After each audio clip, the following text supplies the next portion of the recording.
नमस्कार, छत्तीसगढ़ डिबेट में आपका स्वागत है। क्या किसी से उसका रिपोर्ट कार्ड मांगना गलत बात है, या ये मान लें कि उसने जो कुछ काम किया है वो काम ही उसका रिपोर्ट कार्ड है, अलग से उसको किसी रिपोर्ट कार्ड को जारी करने की ज़रूरत नहीं है। बात हम रिपोर्ट कार्ड की क्यों कह रहे हैं? जब चुनाव होता है तो चुनाव के समय दोनों ही पार्टियाँ, जो भी राजनीतिक पार्टी होती है, वो अपनी बहुत सारी बातें करती है, और जिसकी सरकार होती है वो कहती है कि हम अपने काम काज का लेखा जोखा जनता के सामने रखेंगे। तो विपक्षी पार्टी कहती कि आपने अपना लेखा जोखा नहीं रखा। तो सत्ता पक्ष कह रहा है कि साहब, लेखा जोखा जो है वो सामने, आपकी आंखों के सामने, आपको दिखता नहीं क्या कि हम जो कुछ कर रहे हैं वही हमारा लेखा जोखा है। तो अभी छत्तीसगढ़ में लोकसभा चुनाव के बीच भाजपा और कांग्रेस में मोदी सरकार के 10 साल के रिपोर्ट कार्ड पर रार ठन गई है। प्रधानमंत्री नरेंद्र मोदी और भाजपा के तमाम नेता केंद्र सरकार के कामकाज और उपलब्धियों का बखान कर रहे हैं। दूसरी ओर कांग्रेस आरोप लगा रही कि पिछले 10 सालों में कोई काम नहीं हुआ। साथ ही प्रधानमंत्री मोदी और भाजपा नेताओं के दावों पर सवालिया निशान खड़ा कर रही है कि भाजपा सरकार का रिपोर्ट कार्ड वो पेश करे। कहाँ है उसने जो कहा था वो रिपोर्ट कार्ड पेश करे। कांग्रेस के आरोप और केंद्र सरकार के कामकाज और उपलब्धियों पर सवाल खड़े किए जाने पर भाजपा ने भी तीखा पलटवार किया है।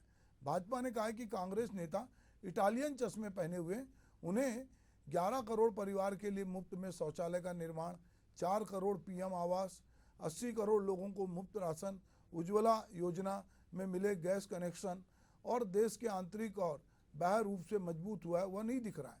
अगर कांग्रेस नेताओं को यह नहीं दिख रहा है तो उन्हें इटालियन चश्मा मुबारक हो। इस पर कांग्रेस ने भाजपा के मुद्दे से ध्यान हटकाने का आरोप लगाते हुए पूछा है कि महंगाई कम करने के बारे में क्या हुआ, कितने लोगों को रोजगार मिला, किसानों को एमएसपी कितनी बढ़ाई, महिलाओं को महंगाई से कितनी राहत मिली, पेट्रोल जो है 35 डीजल देने का वादा था वो सस्ते में, वो क्या हुआ, आंकड़े जारी करें।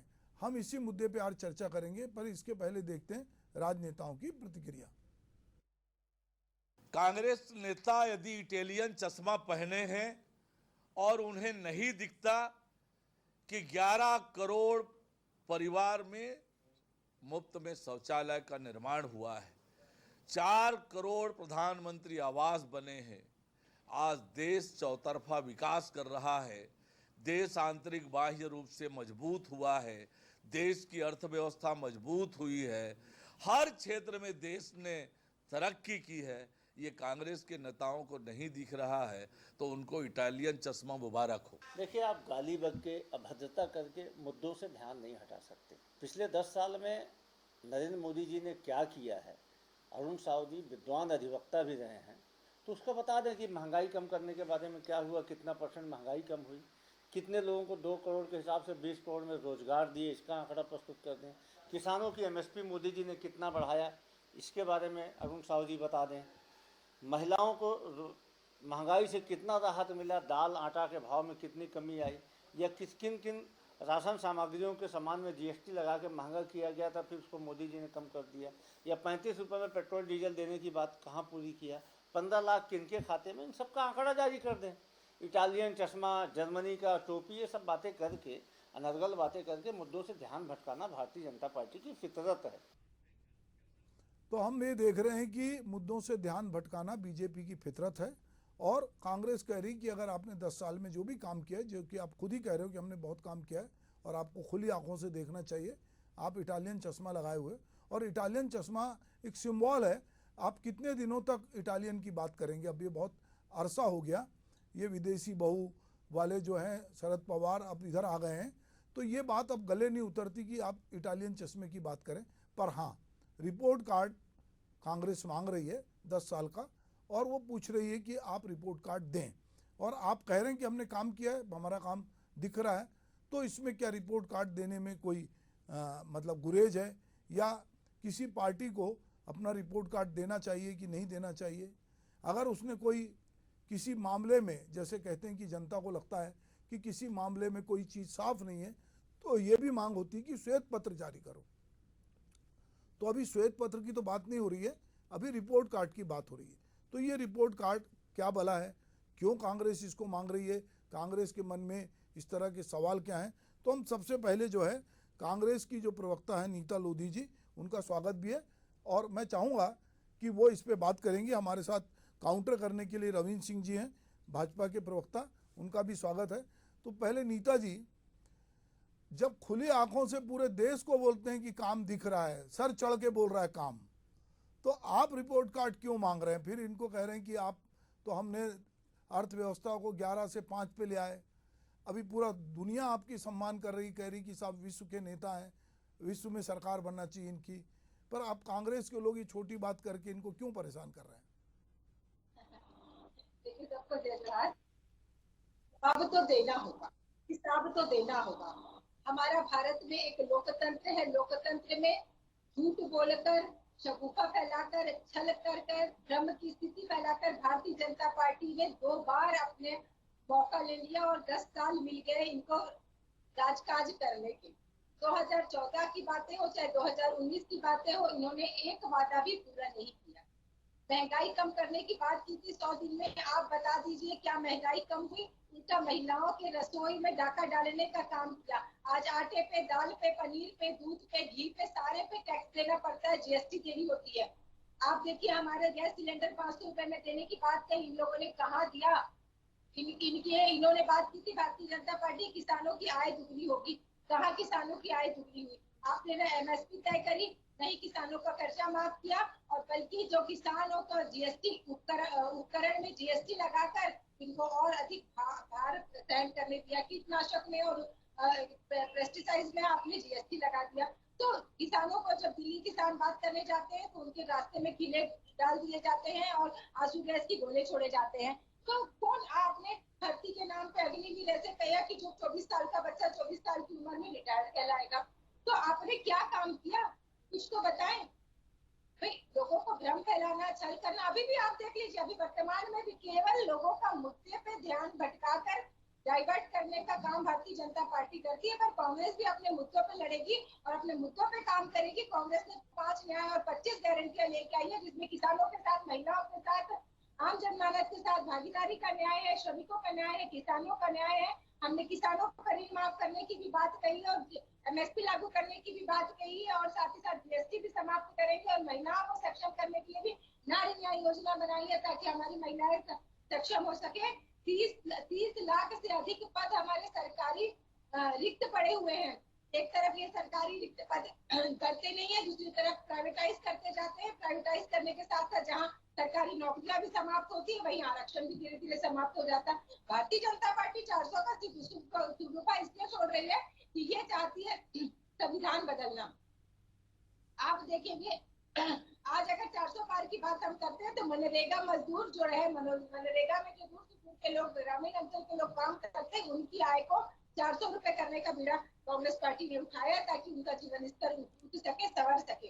भागीदारी से इनको बहुत डर लग गया है, क्योंकि इन लोगों ने पूरी विश्व का सबसे बड़ा भ्रष्टाचार किया इलेक्टोरल बॉन्ड के नाम पे। स्वास्थ्य को भी नहीं छोड़ा है लोग। जी जी, हाँ, बोलिए बोलिए आप तो। जी, इलेक्टोरल बॉन्ड के माध्यम से भी पूरा जग जाहिर हो गया है कि लोगों ने कैसे कैसे, यहाँ तक कि गौ माता और गौ के नाम पे राजनीति करने लाए लोग जो गौ माता को काट के बेचते हैं, वैसे लोगों से भी इन लोगों ने 2.5 करोड़ से ज्यादा का चंदा लिया। कोविशील्ड का मामला भी अभी आ ही गया सुप्रीम कोर्ट में। सारा कुछ तो सामने खुलते नजर आ रहा है और केवल ये ध्यान भटकाने का काम कर रहे हैं। जवाब तो देना होगा कि हमारी 20 करोड़ नौकरियां, जवाब देना होगा हमारा 500 का सिलेंडर कहाँ है। नीता जी, बीजेपी तो यही तो कह रही कि सारा कुछ तो सामने नजर आ रहा है, फिर हम हमसे क्यों हिसाब पूछ रहे हो? अभी रविंद्र जी बैठे हमारे साथ। जी, अच्छा, मतलब आप 36 रुपए में लीटर डीजल पेट्रोल खरीद रहे हैं भाई साहब। आपके घर में, हम सबके घर में 500 रुपए में सिलेंडर मिल रहा है।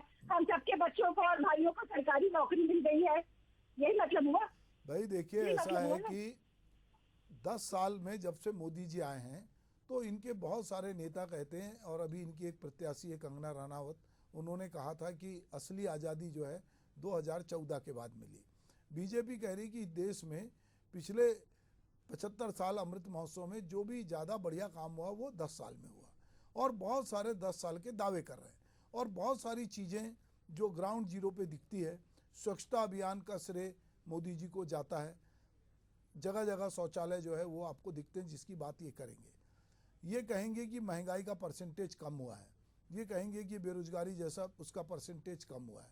अब ये बहुत सारी बात करेंगे, ये कह रहे हैं कि साहब हमने घोषणा पत्र में जो भी कहा था वो हमने किया। हमने धारा 370 हटाने की बात की थी, हटा दी। हमने कहा था कि राम मंदिर बनेगा, हमने बना दिया। हमने कहा था कि 3 तलाक से मुक्ति मिलेगी, दिला दी। हम कह रहे हैं जो जो हमने किया। अब आप कुछ दूसरी चीज़ पूछती हैं, आप रोजगार का सवाल पूछ रही हैं, आप महंगाई का सवाल पूछ रहे हैं। तो रविंद्र भाई, अब ये जब आपकी उपलब्धियां इतनी बड़ी हैं तो ये कागजों में उलझे हुए हैं कांग्रेस के लोग कि आप कागज बताओ, आप रिपोर्ट दो। तो आपको रिपोर्ट देने में तकलीफ क्या हो रही है रविंद्र जी? नहीं देंगे ना, हम क्यों देंगे कांग्रेस को? बिल्कुल नहीं देंगे कांग्रेस को। जी, कांग्रेस को नौकरी पूछने वाली है? हम तो जनता की अदालत में गए हैं। यदि हमने काम किया तो जनता हमारी रिपोर्ट को देख रही है। और इनको क्यों दिखाएं? आंख के अंधों को ये देखना भी पसंद नहीं करेंगे, तो बिल्कुल नहीं दिखाएंगे। हम जनता की अदालत में गए, देश की सबसे बड़ी अदालत में गए, हमने काम किया, जनता निर्णय करेगी। और नीता जी, मेरी बहन बार बार अब कह रही थी कि भ्रम फैला के सत्ता में आते हैं। सुनिए, भ्रम फैला के, धोखे में रख के एक बार सत्ता में आते हैं। जैसा भूपेश बघेल जी आए, बहुत भ्रम फैलाए, आए और जनता उनको हटा भी दी। बार बार क्या कहते हैं, भ्रम फैला के ना कोई सत्ता में नहीं आ सकता। मोदी जी 10 साल सत्ता में है, कोई भ्रम नहीं फैलाया, धरातल पे काम किए। अब क्या किए हैं उनको तो अभी हमारे प्रधान संपादक जी ने बता दिया, उसको तो आप सुनना भी पसंद नहीं करेंगे। और हम जो गिनाएंगे उसको, उसमें भी आप मीन मेख निकालेंगे। मैं आपको कहूं कि 7 IIT बना दिए, 16 क्या कहते हैं NIT बना दिए, 7 IIM बना दिए, 15 एम्स बना दिए और 360 विश्वविद्यालय से हमने कनेक्टिविटी उच्च शिक्षा किया। ये दिखेगा नहीं आपको? प्रधानमंत्री गरीब कल्याण योजना में हमने 80 करोड़ लोगों को अन्न उपलब्ध कराया, 4 करोड़ से अधिक लोगों को पक्का मकान दिलवाया, स्वच्छ भारत में 12 करोड़, और फिर आपके विधायक और सांसदों की अनुशंसा से गैस का कनेक्शन मिलता था, हमने उज्ज्वला गैस के तहत 12 करोड़ दिया। आपको ये सब दिखेगा थोड़ी? आपको धारा 370 भी नहीं दिखता। हम चंद्रयान में पहुंचे, वो भी नहीं दिखेगा। मत देखिए, हम आपको नहीं दिखाना चाह रहे, हम देश की जनता को दिखाना चाहते हैं। और देश की जनता आकलन करती है, और आकलन नहीं करती ना, भ्रम से यदि राज्य चलते, सरकारें चलती, तो भूपेश बघेल की सरकार नहीं गिरती। जो ठोस काम करता है, धरातल में काम करता है, 10 साल रहता है, और मोदी जी भी अभी और रहेंगे। कांग्रेस तो क्या है, अपने अस्तित्व की लड़ाई लड़ रही है। 40 सीट पे आप आ गई नेताजी, तो ये आप लोगों की उपलब्धि है। मैं बता रहा हूं क्यों, क्योंकि भारतीय जनता पार्टी जो कहती है ना, वो करती है। आपके घोषणा पत्र पे कौन भरोसा करेगा? और हमारे कार्यों का ना हमने बड़े बड़े छपवा के रखा है। हमारी किताब पढ़ लीजिएगा, आपको पढ़ते पढ़ते पूरे दिन लग जाएंगे, काम हमारा खत्म नहीं होगा। और हम काम को अभी लगातार बढ़ाएंगे, आपकी तरह झूठ नहीं बोलेंगे। कैसे झूठ बोलते हैं, मैं दो लोग गिनाता हूँ। आपने कहा क्या है, 1 लाख रुपया महीना देंगे महिलाओं को। देश की आधी आबादी 65 करोड़ महिलाओं की है। आपने कहा है 1 लाख रुपया महीना देंगे। अरे 65 करोड़ महिलाओं को छोड़िए, आप 20 करोड़ महिलाओं को 1 लाख देंगे तो 20 लाख करोड़ होता है। आपने कहा है 19 साल के युवाओं को हम 1 लाख रुपया देंगे। 15 करोड़ लड़के हैं, युवा लड़के 19 साल के। 15 करोड़ मतलब 15 लाख करोड़। इसी दोनों योजना को आप मिला लेंगी ना नेताजी, तो 40 लाख करोड़ से ऊपर होता है। और देश का बजट कितना है? 47 लाख करोड़ का बजट है। तो आपका जो घोषणा पत्र है ना, 5 न्याय, सब झूठा है, कुछ नहीं होने वाला है। क्योंकि आप लोग धरातल में नहीं, आप लोग भ्रम फैला रहे हो कि सत्ता में आ जाए। वैसे ही आ जाए जैसे छत्तीसगढ़ में आए थे और बहुत अच्छा काम करते, तो राजस्थान से भी आपकी सरकार नहीं आती। ये मोदी की गारंटी है और ये भाजपा की गारंटी, जो 1952 में बोले 370 हटाएंगे तो हटाए। आपकी तरह नहीं, हम झूठ नहीं बोलेंगे, हम भ्रम नहीं फैलाएंगे। एकदम 2047 तक भारत को विकसित बनाएंगे। आप मत देखिए, हमारे विकास को मत देखिए, हमको परवाह भी नहीं है आपकी देखने की। हम परवाह करते हैं जनता की, देश के लोगों की। वो निर्णय लेंगे, और इसीलिए हम 400 पार का नारा दे रहे हैं। आप 50 पार का नारा नहीं दे पा रही। हिम्मत है कि आप में 50 पार का नारा का? चलिए बताइए। आप तो मान्यता प्राप्त विपक्ष दल के नेता के रूप में नहीं रहेंगे। हम बिल्कुल नहीं दिखाएंगे आपको रिपोर्ट कार्ड, क्योंकि हमारा काम भी नहीं दिखता। यदि 32 किलोमीटर रोज रेल वो बन रहा है ना, राष्ट्रीय राजमार्ग, तो आपको दिखेगा नहीं। जो घर के बाहर महिलाएं शौचालय जाती थी ना, वो दिखता था आपको। अब जब वो घर में है बैठी हुई, उनके मान सम्मान को बढ़ाया है, वो नहीं दिखेगा। इसलिए कांग्रेस को तो रिपोर्ट कार्ड दिखाने की आवश्यकता नहीं है। जनता की अदालत में है हम, जनता फैसला वैसे ही करेगी जैसे छत्तीसगढ़ में करी है।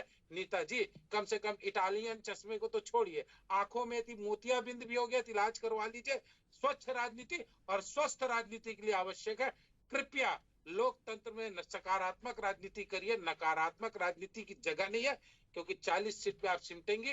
हो सकता है सकारात्मक देखेंगे तो आप लोग कुछ विकास कर ले, नहीं तो कांग्रेस 1885 की जो बूढ़ी कांग्रेस है, मरणासन है, बहुत जल्दी शरणागत हो जाएगी, समाप्ति की ओर बढ़ रहा है। मैं कहता हूं कि स्वस्थ और स्वच्छ राजनीति करिए। जी, तो नीता जी, मरणासन कांग्रेस के बहुत सारे मरणासन लोगों को इस समय बीजेपी में जगह मिल रही है ताकि उनकी सैया अच्छे से सजे, और आप लोग भी जो उनको जो है उधर भेजते जा रहे हैं। दूसरी बात, बीजेपी ने बहुत पहले नारा दिया था कि कसम राम की खाते हैं हम मंदिर वहीं बनाएंगे, तो अब उन्होंने बना दिया। अब वो विज्ञापन भी दे रहे हैं कि जो राम को लाए हैं आप जो है उनको जिताइए। तो उनके पास में बताने के लिए बहुत सारी चीज़ें हैं। आप कह रहे हैं कि आप अपना रिपोर्ट कार्ड बताइए, और वो कह रहे हैं कि साहब हमारा रिपोर्ट कार्ड हम आपको क्यों बताएं, हम जनता के सामने हैं और जनता को बताएंगे। और वो आपको बार बार इस बात की चुनौती दे रहे हैं कि भाई आपकी 5 साल सरकार थी, अगर आपने बहुत बढ़िया काम किया होता तो आपको पूछने का अधिकार था, चूँकि आप फेल हो चुके हैं इसलिए आप हमसे मत पूछिए। वो आपको बार बार ये कह रहे हैं कि आपकी पिछली जो भी कमियां हैं, जहाँ पर आप डेमोक्रेसी में जहाँ फेल होते हैं, तो कई बार जो फेल होता है उससे ये कहा जाता है कि भाई फेल होने वाले को सवाल नहीं करना चाहिए, पर आप विपक्ष हैं और आपका धर्म है कि आप सवाल करें, इसलिए आप रिपोर्ट कार्ड मांग रहे हैं। तो आपको रिपोर्ट कार्ड में आपने, जैसा कि अभी रविंद्र जी कह रहे थे कि हमने इतने सारे काम किए, इन्होंने किताब भी जारी की है, पता नहीं आप लोगों ने वो हासिल की कि नहीं की। ये बहुत सारे बीजेपी के जो प्रवक्ता आते हैं उनके पास पूरे आंकड़े रहते हैं और वही आंकड़े सब लोग बताते हैं, क्योंकि उनके संगठन ने किताब उनको दी है। तो आप लोग भी उनकी किताब पे काउंटर आपको पूछना चाहिए। तो अब आप पूछ रहे हैं जो सवाल, वो बात कुछ और कर रहे हैं। तो चलिए, आप लोगों का आशय क्या था ये रिपोर्ट कार्ड मांगने के पीछे कि भाई आप रिपोर्ट कार्ड दिखाइए? क्या इन्होंने कभी ऐसा कहा था कि हम अपना रिपोर्ट कार्ड जारी करेंगे और उस रिपोर्ट कार्ड पे आप हमसे सवाल कीजिए? देखिए, भारत के लोकतंत्र को दमन करने का प्रयास तो भारतीय जनता पार्टी ने चालू कर 2014 का इनका घोषणा पत्र निकाल लीजिए, आप देख लीजिए 2019 का घोषणा पत्र निकाल लीजिए जिसके बलबूते। और अब ये क्या बोलते हैं 2043 की कब की बात करते हैं, कितने आगे की। अब आप ये देखिए 370 की बात करती है, एक एक मुद्दे पे आती हूँ, आपके 5 सवाल का मैं जवाब दूंगी। 370 पे आती हूँ, 370 कश्मीर में जारी किया। आप मुझे बता दीजिए क्या एक भी कैंडिडेट पार्टी का जम्मू लोकसभा का चुनाव लड़ रहा है क्या? नहीं लड़ रहा है, तो क्या 370 के नाम पे वोट मांग रहे थे? आप राम मंदिर का मुद्दा बताते हैं, राम मंदिर के दरवाजे किसने खिलाए? स्वर्गीय राजीव जी ने खिलवाए। वहां विधिवत पूजा पाठ की व्यवस्था किसने की? राजीव गांधी जी ने कराई। नरसिम्हा राव जी ने इसमें अध्यादेश लेके आया, और वर्तमान समय में जो कोर्ट का निर्णय हुआ माननीय सुप्रीम कोर्ट का, उसके अंतर्गत राम मंदिर बना। जब राम मंदिर बना और सुप्रीम कोर्ट में केस चल रहा था, निर्मोही अखाड़ा और रामलला जन्मभूमि और बाबरी मस्जिद, ये इन लोगों के केस लगे थे। तो वहां ना विश्व हिंदू परिषद था, ना आरएसएस था, ना भारतीय जनता पार्टी थी। तो ये तो सुप्रीम कोर्ट के निर्णय पे ये राम मंदिर बना है। बहुत अच्छी बात है, बनना था और वो बना। और कांग्रेस ने पिछले बार क्या काम किया? कांग्रेस ने सूचना के अधिकार आपको हथियार दिया, जो सूचना के अधिकार, शिक्षा का अधिकार दिया आम जनमानस को, खाते का अधिकार दिया, लोग कभी हमारे यहाँ भूखे नहीं सोते। और ये IIT IIM की क्या बात कर रहे थे? 1995 में खड़गपुर में पहला IIT बन गया था। 1956 में दिल्ली में एम्स बनाने की शुरुआत कर दी थी कांग्रेस पार्टी ने। NIT की क्या बात करेंगे? 1961 में NIT बन गया था वरंगल में, 1961 में MIM बन गया था, 1997 में IIT बन गया था ग्वालियर में। तो शुरुआत तो हमने की, और अगर ये इसको बढ़ा रहे हैं तो ये तो एक सतत प्रक्रिया है, उस चीज को बढ़ाने की सतत प्रक्रिया है। हम तब भी इंदिरा आवास योजना बनाते थे, तब भी हम IIT NIT खोलते थे, तब भी हम आगे विकास को ले जाते थे। इन्होंने क्या किया? महंगाई बढ़ाने का काम किया। क्यों? इलेक्ट्रॉल बॉन्ड के माध्यम से आप देखेंगे क्यों जो स्कूटी 40 से 50 हजार में मिलती थी, आज क्यों 1 लाख पार मिल रही है? जो ट्रैक्टर 4 से 6 लाख में मिलते थे, क्यों आज 10 से 12 लाख में मिल रहे हैं? क्यों? क्योंकि इन सब लोगों से, इन मैन्युफैक्चरिंग फैक्ट्रियों से भारतीय जनता पार्टी चंदा लेती है। कोविशील्ड जैसे को भी नहीं छोड़ा, जो बीफ बेचते हैं उन लोगों को भी लोगों ने नहीं छोड़ा, भारतीय जनता पार्टी के लोगों ने। और आप बताएं 30 से ज्यादा सरकारी उपक्रम है जो बिक चुके हैं। आपने बीएसएनएल को बेच दिया, पर जब यान पहुंचा चंद्रमा पर तब किसका नेटवर्क चल रहा था? बीएसएनएल का चल रहा था। महिलाएं बहनें मिस कॉल करके अपना फोन चला लेती थी। आज अगर एक दिन आप लेट होते हैं मोबाइल रिचार्ज करने के लिए तो आपका मोबाइल बंद हो जाता है। आपने हमारी सबकी सब्सिडी खा ली। 410 रुपए में सिलेंडर मिलता था, अचानक से 1100 में कर दिया। क्यों इतना महंगा हो गया? जो बातें करके ये इन्हीं के नेता बड़े बड़े लोग कहते थे 36 रुपए में डीजल पेट्रोल मिलेगा, 13 रुपए में शक्कर मिलेगी, मिल गई। भाई हिसाब तो देना पड़ेगा, जनता तो पूछेगी। आप लोगों ने केवल भ्रम फैलाने का काम किया, भ्रम फैलाने का। आप बताइए रामघाट रेल परियोजना क्यों पूरी नहीं हो पाई? आप नगर नार का जो प्लांट है वो दीपम की साइड में आज भी बिकने के लिए तैयार खड़ा है। क्यों? वो दिन दूर नहीं कि हमारे भिलाई स्टील प्लांट को भी ये लोग बेचे। तो जब आप प्राइवेटाइज करते हो, एक और सरकारी नौकरियां भी खत्म होती है, आरक्षण भी खत्म होता है, और दूसरी तरफ आपके उद्योगपति मित्रों को लाभ भी मिल पाता है। मैं ये पूछना चाहूंगी, जब आप अपने चंद मित्रों के 16 लाख करोड़ रुपए माफ कर सकते हैं तो हम किसान का कर्जा क्यों नहीं माफ कर सकते? हमारी माताओं बहनों के चेहरे में मुस्कान लाने के लिए, उन्हें सक्षम बनाने के लिए, आत्मनिर्भर बनाने के लिए, स्वावलंबी बनाने के लिए हम 1 लाख क्यों नहीं दे सकते? करने की नीयत होनी चाहिए, करने की नीयत होनी चाहिए। इनकी नीयत केवल अपने चंद अमीर करोड़पति मित्रों को लाभ देने की नीयत है, केवल लाभ देने की। ठीक है नीता जी, तो आप देखो, आप पूछ रहे थे रविंद्र भाई कि पैसे कहाँ से लाएंगे। करने की नीयत होगी तो कहीं ना कहीं से पैसा निकाल के उधार लाएंगे। जैसे भाई बहुत बार हम लोग आजकल तो पूरे विश्व से उधार ले लेते हैं, अगर हमको देना होगा तो उधार लाके भी देंगे, नीयत होगी तो देंगे। हाँ नीता जी, साल में हमारे देश को मात्र 55 लाख करोड़ का कर्जा था और आज मोदी जी ने 255 लाख करोड़ कर्जेदार बना दिया। आप और हम भाई साहब 1,47,000 के कर्जदार हैं बैठे बैठे। सरकार ने हमारे ऊपर से कर्जा ले रखा है और हमारे जीवन यापन के लिए मात्र कितना मिल पाता है? 40 रुपए भी नहीं। तो रविंद्र भाई देखिए, अगर 1-1 लाख रुपए ये कांग्रेस देगी तो कोई बात नहीं, हम 1,47,000 के कर्जदार हैं, 2 लाख के हो जाएंगे, दे देंगे, उसमें क्या दिक्कत है अगर बहनों को मिलता है। अब आप बताइए कैसे, जब कांग्रेस की नीयत है देने की तो आप उसमें सवाल क्यों खड़ा कर रहे हैं? और आप अपना रिपोर्ट कार्ड तो बता नहीं रहे। हाँ नहीं, इसलिए मैं सवाल खड़ा कर रहा हूँ। कितना देंगे बोले थे बेरोजगारों को? बेरोजगारी भत्ता छत्तीसगढ़ में कितना 60 महीना इनकी सरकार रही, 2 महीना दिए। वैसे ही देंगे क्या इन लोग 1-1 लाख रुपया? पहले तो इनकी नियत और नीति को और उनको टाइम फ्रेम को समझ लीजिएगा, फिर ये बात करेंगे। अब पैसा यदि लाना है तो ठीक है, पाकिस्तान जैसा कर्जा लेने के लिए लाइन लगा के खड़ा कर लो। यदि कांग्रेस का स्वाभिमान है और इससे देश का गौरव बढ़ता है तो फिर कोई दिक्कत नहीं है, कर्जा ला के देंगे, कोई दिक्कत नहीं। करें, अर्थव्यवस्था ऐसी नहीं चलती है। अब रहिए, सुन लीजिए अनीता जी, मैं आपके बीच में नहीं बोला हूँ, आपको थोड़ा सा जवाब मुझे देने दीजिए, सुनने की हिम्मत रखिए। विपक्ष में यदि आपने प्रश्न उठाया है तो ठीक बात बोलती है कि 2014 से और 2024 तक सबसे बड़ी बात बताऊं, जो सारी दुनिया को दिखता है और आप लोग जिसके लिए तरस गए, इस 10 साल में क्या हुआ बताता हूं। मोदी जी के ऊपर ना, या मोदी जी के मंत्रिमंडल के ऊपर एक आरोप नहीं लगा सके आप लोग भ्रष्टाचार का। 2014 से 24 तक एक आरोप नहीं लगा सके कि क्या भ्रष्टाचार हुआ। और वही प्रधानमंत्री मनमोहन सिंह के 10 साल में 2G का घोटाला, कॉमनवेल्थ का घोटाला, कोल का घोटाला, दुनियादारी का घोटाला। तो एक चीज तो क्लियर कट दिखता है कि इस 10 के आरोप लगाने के लिए दूरबीन लेके आप लोग खोजते रहे, टेलीस्कोप लेके खोजते रहे, ये भी बड़ी उपलब्धि है। और आपके जब पन्ने पलटते हैं 10 साल के भ्रष्टाचार, कम से कम इसी को मान लो उपलब्धि, और कुछ नहीं तो। और जिसने भ्रष्टाचार रोक दिया, उससे देश का जो आपका प्रधानमंत्री राजीव गांधी जी कहते थे ना, 1 रुपया भेजता हूँ 10 पैसा पहुंचता है, आज 100 पैसा डायरेक्ट जनता तक पहुंचता है, बीच में 1 रुपया नहीं जाता है। आप बता दीजिए एक भ्रष्टाचार का उदाहरण। ये उपलब्धि तो कम से कम देखिए आप। इसलिए मैं कहता हूं आपको रिपोर्ट कार्ड नहीं देंगे, हम बिल्कुल नहीं देंगे, क्योंकि आपको दिखता नहीं है और देखना नहीं चाहते।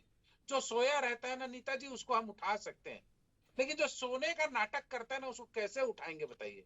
आप लोग सोने का नाटक करते हो, आप लोग देखने का ना उधर मोदी जी की तरफ कोशिश भी नहीं करते उन्होंने क्या किया। और यही कारण है कि जब अंतरात्मा कचोटती है और कांग्रेस धरातल पे जा रही है, आपका जमीर जागता है, तो आप लोग कांग्रेस छोड़ के भाजपा की ओर भागते हो। और आज कांग्रेस से भगदड़ मची है, क्योंकि अभी आप तो कांग्रेस के प्रवक्ता होने के नाते अपनी पार्टी का बचाव कर रही हैं। क्या पता कल कौन कांग्रेसी भाजपा ज्वाइन कर ले। उनको पता है डूबती नैया है, मजबूरी है आपका। आप देखो कांग्रेस का नीता मजबूरी जी, में समर्थन। आपकी एक प्रवक्ता रोती है तो पूरी भाजपा उसके साथ रुमाल लेके खड़ी है। क्योंकि देखिए अभी पूरे प्रदेश में अभी जो माहौल चल रहा है तो रुमालें निकल पड़ी हैं।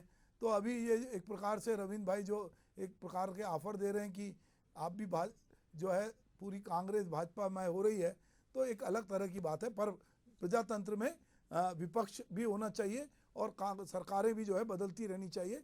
आपको कुछ कहना है नीता जी तो बोलिएगा। देखिए, भारतीय जनता पार्टी में तो एक ऐसा वॉशिंग मशीन है, जो भी जाए उसके सारे दुख दर्द, सब सारे भ्रष्टाचार सब हट जाएंगे, ईडी से उनका नाम हट जाएगा। आप देखिए, इनके पास खड़े रहने के लिए कैंडिडेट नहीं था। हमारे चिंतामणि महाराज जो कांग्रेस के विधायक थे, इनको लेकर भारतीय जनता पार्टी और ईओडब्ल्यू के जो ईडी का जो एफआईआर थी, उससे इनका नाम धुल गया, नाम साफ हो गया।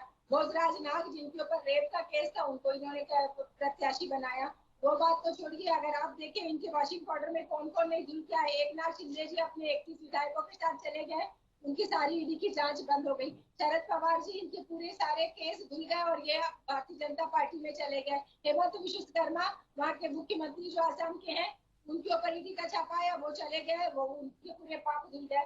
ये भ्रष्टाचार के साथ साथ जो महिलाओं के साथ अत्याचार करते हैं, बोलने में भी घिन आती है। अभी कर्नाटका का प्रज्वल रेवन्ना, जिसके प्रचार में 14 अप्रैल को माननीय प्रधानमंत्री नरेंद्र मोदी जी गए, जिसकी पीठ थपथपा के जिसके नाम से वोट मांग रहे थे, उसकी हजारों हजार सीडी और कई महिलाओं के साथ अश्लील हरकत और पास्को एक्ट में उसका वो संलिप्त पाया गया। जब वहाँ की राज्य की सरकार ने एसआईटी गठित कर दी, तो मोदी जी, अमित शाह जी ने उनको हमारे देश से फरार कर दिया, भगा दिया। तो और ये पहली बार नहीं है, बार बार होता है ऐसा। भूषण शरण का देख लीजिए, अभी तक टिकट होल्ड थी, अब उनके बेटे को मिल रही है, जो कि हमारी पहलवान बहनों के पास्को एक्ट में पीड़ित रहे। और वही कुलभूषण सेंगर, जिसको हाई कोर्ट के जब सुप्रीम कोर्ट ने माननीय न्यायालय ने दखल दिया, तब एफआईआर हुआ। ये क्या बात करेंगे महिलाओं की? ये क्या लोग देख रहे हैं? किसानों के कैसा डिबेट करिए। चलिए रविंद्र जी, चलिए नीता जी, अभी रविंद्र जी से एक संक्षेप में रविंद्र जी एक बात जो कहना आपको कहिए, क्योंकि अब हमारा समय खत्म हो रहा है। बिल्कुल बिल्कुल, इसीलिए मैं सुभाष जी आप कह रहा था अवसर दीजिए। कोई दिक्कत नहीं, भाजपा में जाते हैं वॉशिंग मशीन की तरह धुल जाते हैं, बोलते हैं। ये जब जिनके जिनके ऊपर आरोप लग रहे हैं, लगाते हैं कांग्रेस के लोग, अब भाजपा में जाके वॉशिंग मशीन में स्वच्छ हो गए। तो आपके समय भ्रष्टाचारी थे ना, आप बोल रहे हो। जब भाजपा में आ गए भ्रष्टाचारी थे वो, तो आपको पता था ना भ्रष्टाचारी थे, तो आपने निकाला क्यों नहीं? आपने शरद चौहान जी को कहा, आपने 10 के नाम लिए कि ये तो भ्रष्टाचारी थे, भाजपा में जाके सफेद हो गए। तो आप लोग क्यों पाल रहे थे उन भ्रष्टाचारियों को? स्वीकार किया ना आपने, तो शर्म नहीं आई कांग्रेस को भ्रष्टाचारियों को रखते हुए? चलिए, जनता जो है, जनता ये सब लोगों का रिपोर्ट कार्ड पूछेगी। जनता पूछेगी कि भाई आप जवाब दो कि आप इन लोगों को क्यों अपने साथ रखे हो। अगर उनके साथ पहले थे तब आपने उनके बारे में क्यों नहीं बात की, अब जब इधर गए हैं तो ये क्यों नहीं बात कर रहे हैं। तो जनता है इस समय सारी चीज़ें देखती है। और मीडिया जो है, चाहे वो इलेक्ट्रॉनिक मीडिया हो, सोशल मीडिया हो, आजकल सब लोग बहुत सारी चीज़ें जो है हवाओं में होती हैं और सब लोग देख लेते हैं। आप मेरे साथ जुड़े, आपका बहुत बहुत धन्यवाद। नमस्कार।